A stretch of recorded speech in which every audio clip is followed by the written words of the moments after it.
And there were a few times when I said, I have to apologize. I'm really not from the South. I'm from the North.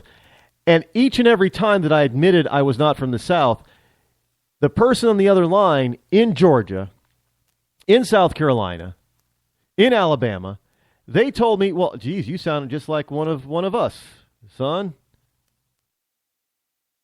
So I know my Southern accents are on spot.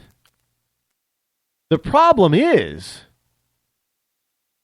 that when the dare was over, I got to tell you, I probably got more appointments that morning by sounding like them because they thought I was one of them. More appointments to actually go into their business and do business surveys for them. For no cost. There was no charge for that, by the way. So it's not like I was railroading them or roping them into doing anything.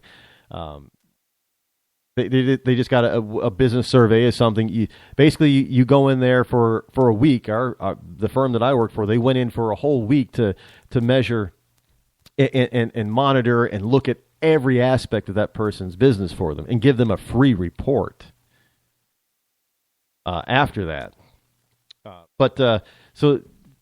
So we got all these appointments, and the problem was after the dare was over, I couldn't stop speaking in a Southern drawl, which is why today, because that Southern accent is very contagious, and if you're not careful, you just start talking that way, and you don't even realize you're doing it.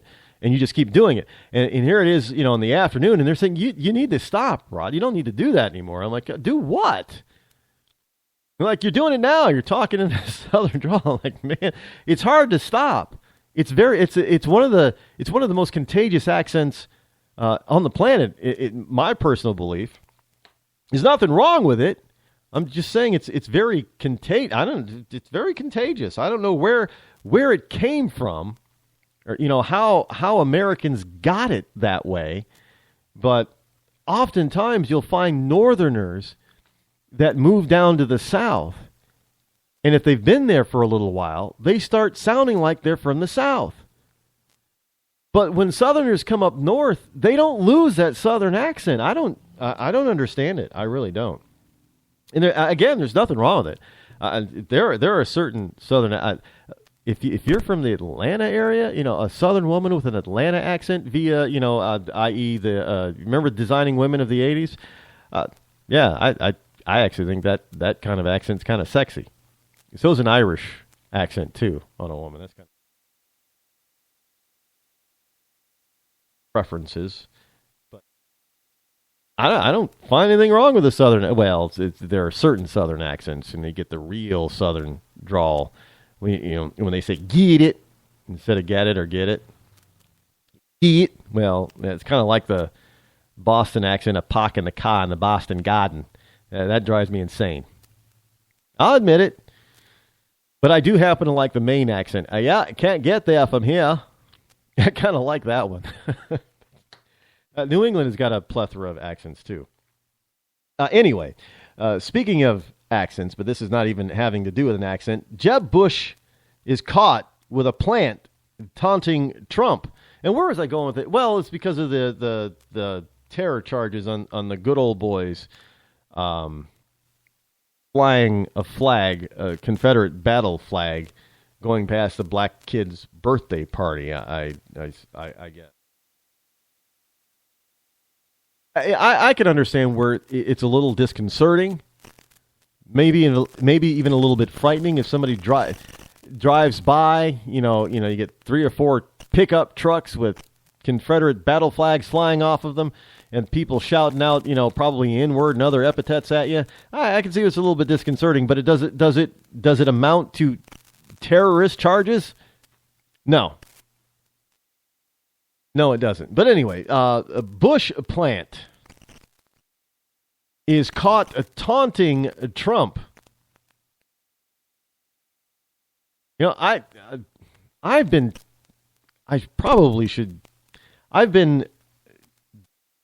arguing with myself of whether or not I should play more sound bites on this program. Now, see, there's 2 problems with sound bites. One, Because I'm here working all by myself, so I'm the producer and all the other.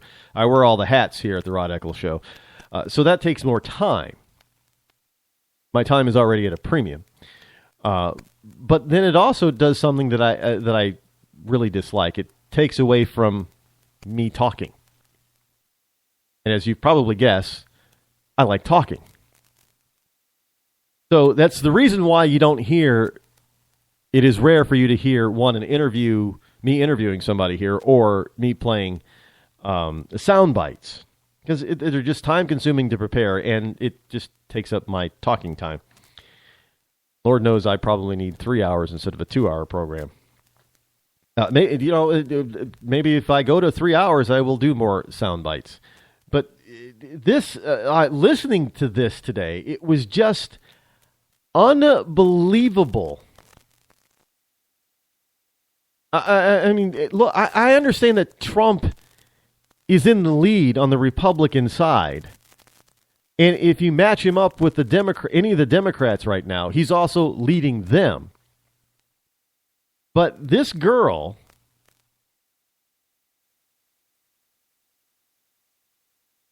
well, this is actually from the Daily Caller.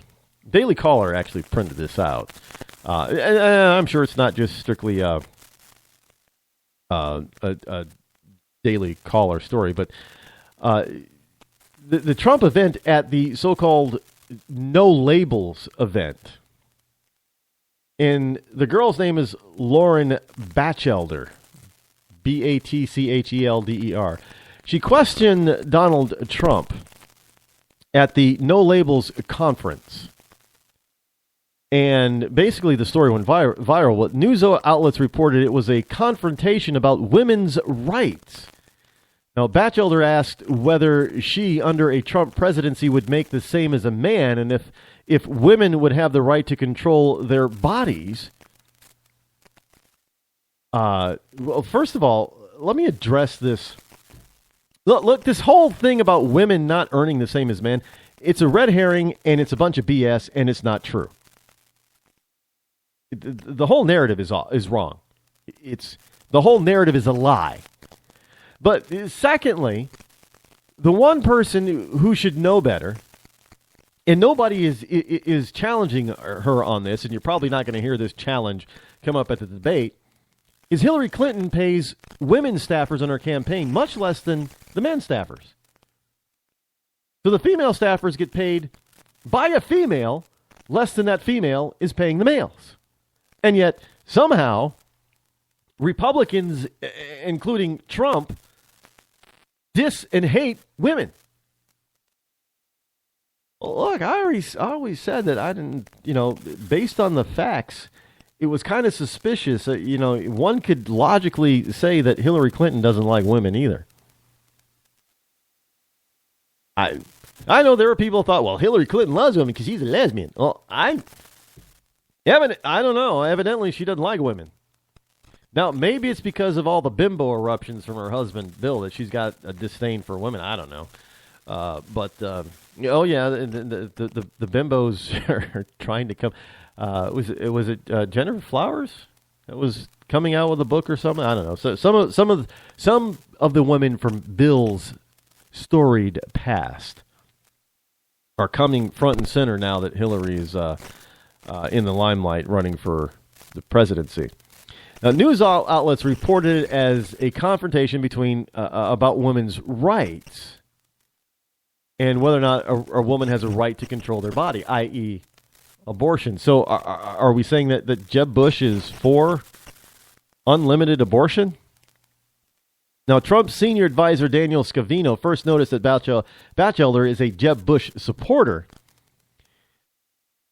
And this... So this is good. Look, this is nothing new, by the way. This is nothing new.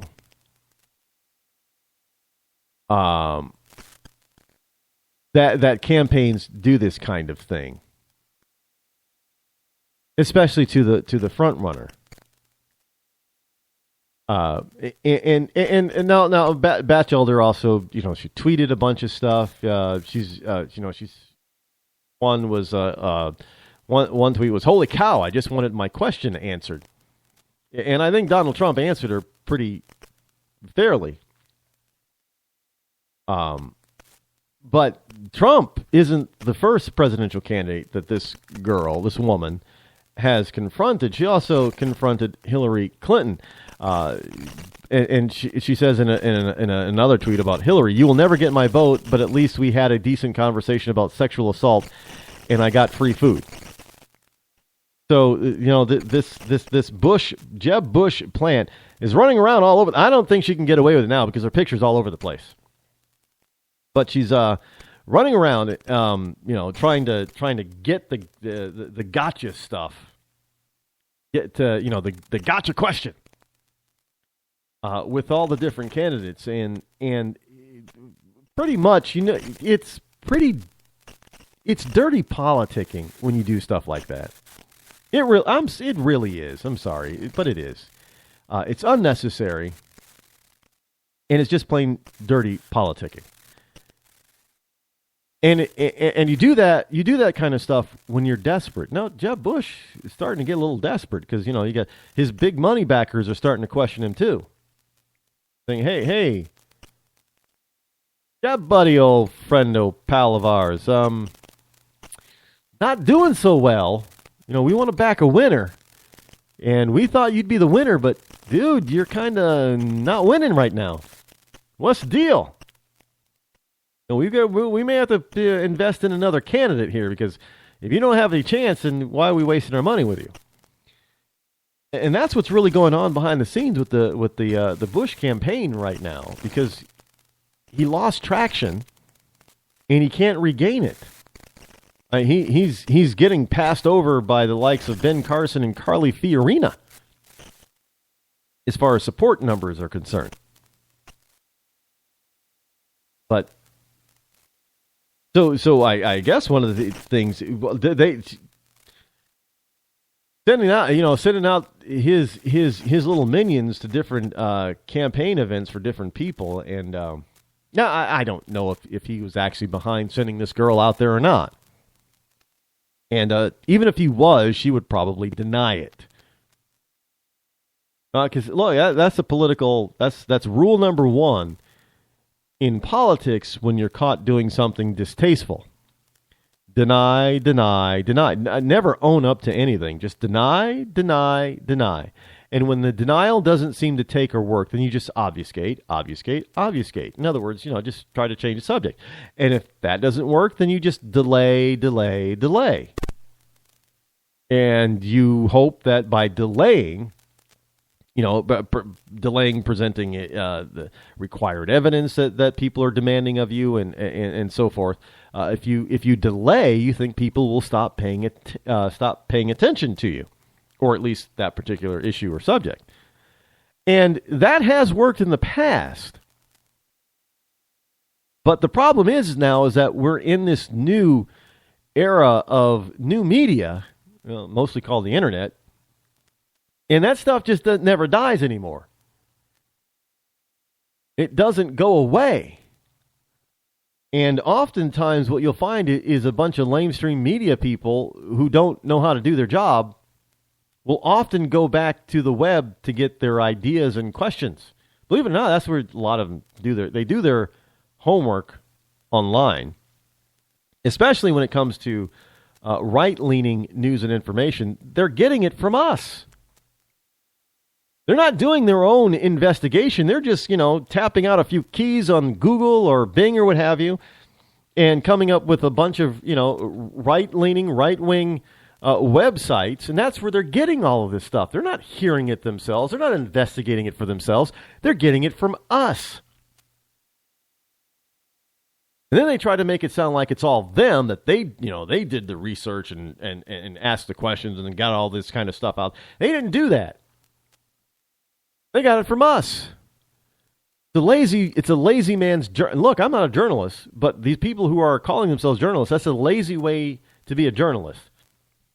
But that's not what a journalist does. That's what a pundit does. And the lamestream media is full of pundits who claim that they're journalists, but they're not. Kind of like this girl who wanted an answer that she already knew the answer to.